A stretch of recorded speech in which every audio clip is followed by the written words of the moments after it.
j'ai résolu ce problème, là ça va nettement mieux quand même. Hein. La ratatouille du poumon, déjà t'es mangé de tricher avec ça déjà là. Ouais. En fin de compte, c'était que ça qui était trop petit. L'autre, je l'avais tout agrandi, je l'avais pensé à 6 ou quoi. Et celui-là, je l'avais pas agrandi, je l'avais laissé à 3, 4 et c'est pas assez. Pour la dépression, il faut que tu aies un peu de temps.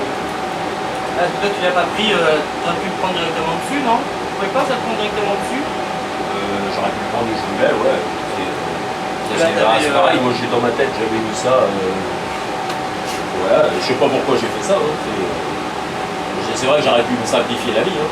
Et après, l'autre soir, on y regardait avec Freddy et lui me disait t'as un problème de dépression. C'est lui qui m'a dit t'as un problème de dépression parce qu'il me dit ton wasguette là, je l'ai essayé en statique, et toi il était très violent d'un seul coup. Il me dit ça marche pas comme ça. Il me dit normalement c'est progressif, tu vois. Il me dit toi d'un seul coup ça part, on dirait que t'as un problème de dépression. Il me dit remets une réserve d'air. Alors j'avais fait cette espèce de bout de tuyau qui alimente les trois là. En fin de compte ça sert à rien. Et après je me suis dit mais attends j'ai compris, c'est que c'est trop petit. Là mon problème il est là. Et aussitôt que j'ai agrandi, j'ai vu que ça marchait des fois. Et après, il existe, parce que sur les turbos, ma Pega ils montaient, les bordelais, là, je leur mettais les pièces d'Hayabusa, là. Tu sais, les capés anti-retour. Ouais. Donc, ce qui fait que c'était branché sous l'ordurite de, voilà, qui alimente ça, là. Et la dépression se faisait, ça ne pouvait pas respirer d'air. D'accord. Il y a des petits trucs anti-retour, là. Et on branchait directement là-dessus.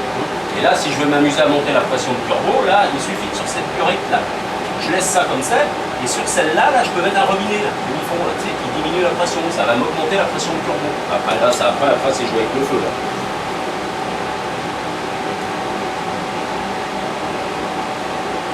On verra. Je sais pas. En tout cas, c'est chaud dans le coin, là. Hein? C'est chaud dans le coin. On a intérêt à mettre un slip en amiante. Ah, c'est bouillant. C'est vrai qu'il y aurait 10 degrés de moins de là, enfin 20 degrés déjà. Parce que l'air est bouillant là. Il faudra faire quelque chose par là-bas. Oui, parce que justement, l'air est hyper important, ce que tu vas aspirer.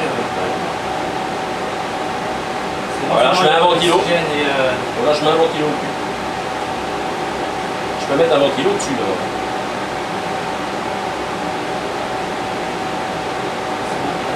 Frais, donc mais comme tu là, au pire, oui, on va se l'air comme ça.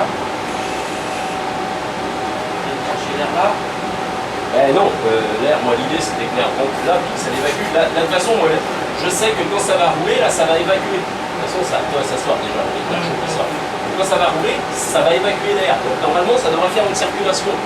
Mais voilà, mais ce qui serait bien, c'est que c'est une grosse goulotte qui rentre d'ici là. Ça serait un gros luxe.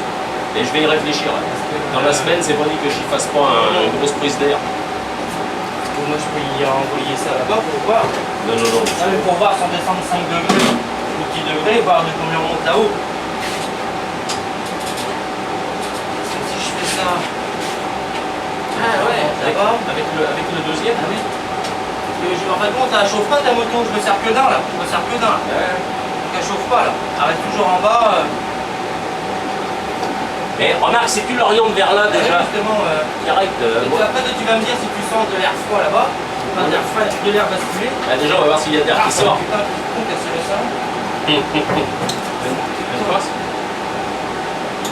Ouais. Ça bouge, mais derrière, ça plus bouge. chaud là, derrière. Ah oui, c'est pour ça. Là, remarque. Ouais, c'est bouillant. Donc, on est à 80 degrés là. Pour mettre la classe.